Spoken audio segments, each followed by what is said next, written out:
This free program is paid for by the listener members of KPFK. If you're not already a member, consider joining with us and keep free speech alive. I'm Scott Horton. This is Anti-War Radio.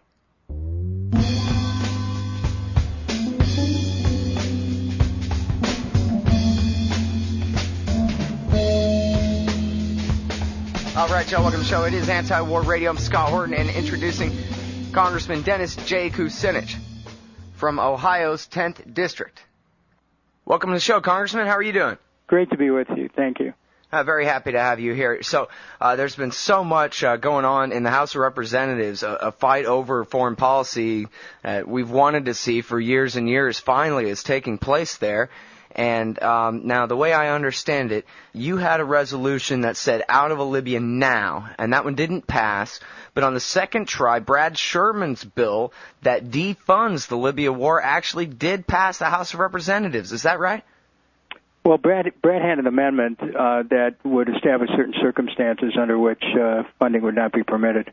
And I think that what we've done here is we've set the stage for, as you say, a debate that has not been obtained here for many, many years, and that is a debate over under what circumstances and under whose authority Congress goes to war, or the United States goes to war. Well, now, and so, obviously counting on the leadership of Congress to do the right thing quickly is not your style. You've gone ahead and led a group of congressmen and I think some senators too, right, in filing this lawsuit, trying to get the court to put an injunction on Obama's use of military power in Libya. Is that right? I've been part of a bipartisan coalition of members of the House, 10 members, who filed suit in federal court yesterday, seeking to declare the action that was taken in Libya as illegal in violation of Article 1, Section 8 of the Constitution, and asking the court to essentially order the president to stop violating the Constitution. And we're saying that absent a declaration of war from Congress, that the war is unconstitutional. And also, we're asking for a declaration that says that the policy that the president may unilaterally extend the North Atlantic Treaty to cover combat operations against a country that had not attacked a NATO country, that would be unconstitutional, and saying that unconstitutional to extend combat with NATO without satisfying the constitutional process of the United States. And so we are trying to we're seeking injunctive relief to end all the violations. And, it includes, but isn't limited to, suspending military operations in Libya absent a declaration of war from Congress. Now, how confident are you that the courts will take this up? It sort of sounds to me like the kind of thing where they'll say, hey, if you don't like it, impeach him, but it's not up to us on this.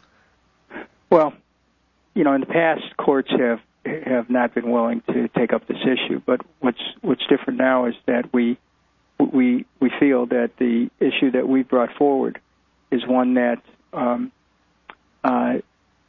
goes beyond the political questions, which courts have shown a reluctance to get into before. We are crafting this lawsuit along very narrow constitutional lines that raise questions as to what's the real meaning of Article 1, Section 8, when it says that there shall be that the Congress shall have the power to declare war.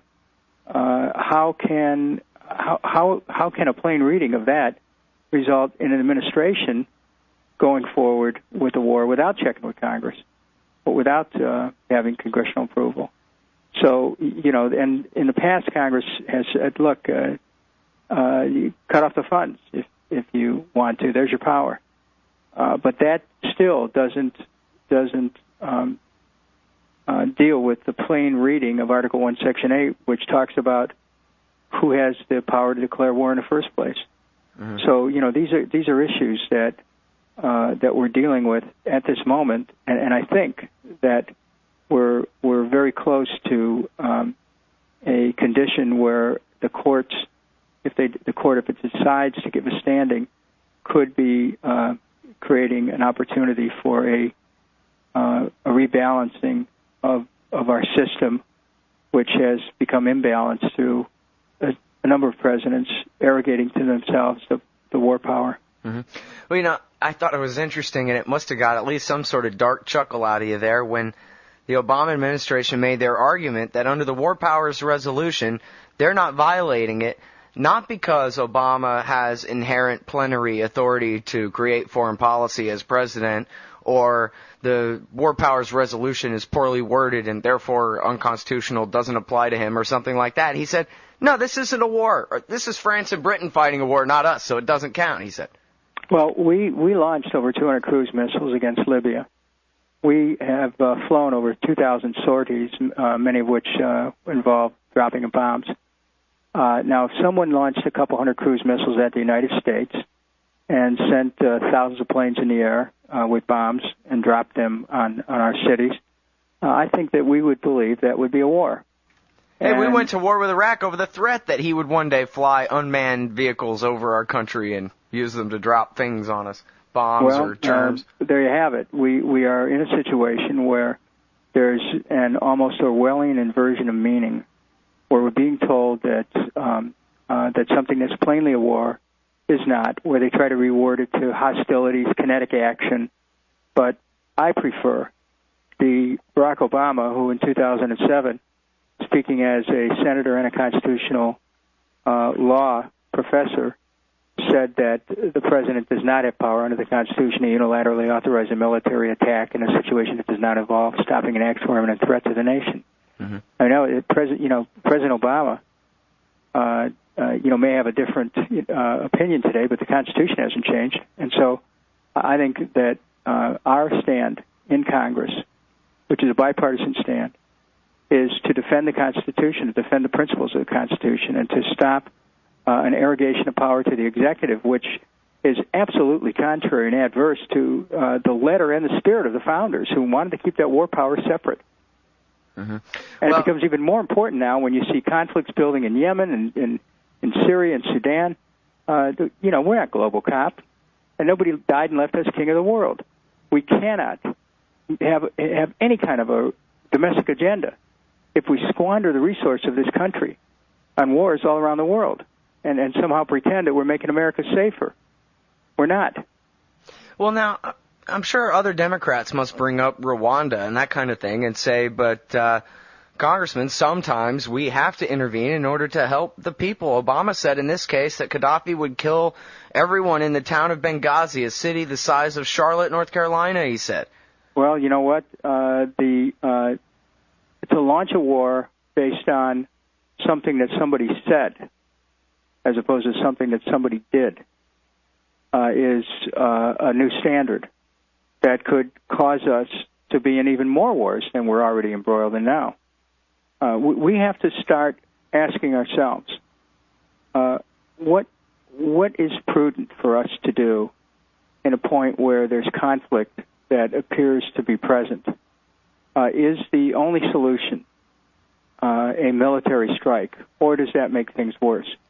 And I don't think that those questions were asked. There was an immediate attempt to organize the community of the world to make a military strike against Gaddafi. And that soon, the reason for the intervention, protecting civilians, soon became a regime change. And then it morphed into an active policy of assassination against Gaddafi. Mm-hmm. This is not right, and it's lacking in integrity, and it's lacking in common sense. We can't continue to act as though we have the right to determine who the leader of any nation should be. Well, we may have a right in peace in the region. We don't achieve peace through war, and we are, in effect, causing the United Nations to be undermined with this war. We've put NATO in the ascendancy to where it has become a very punitive global cop that stumbles across the international landscape, leaving a trail of carnage behind it, a lot of innocent dead civilians with no accountability to anyone. We're bankrupting our country with these wars.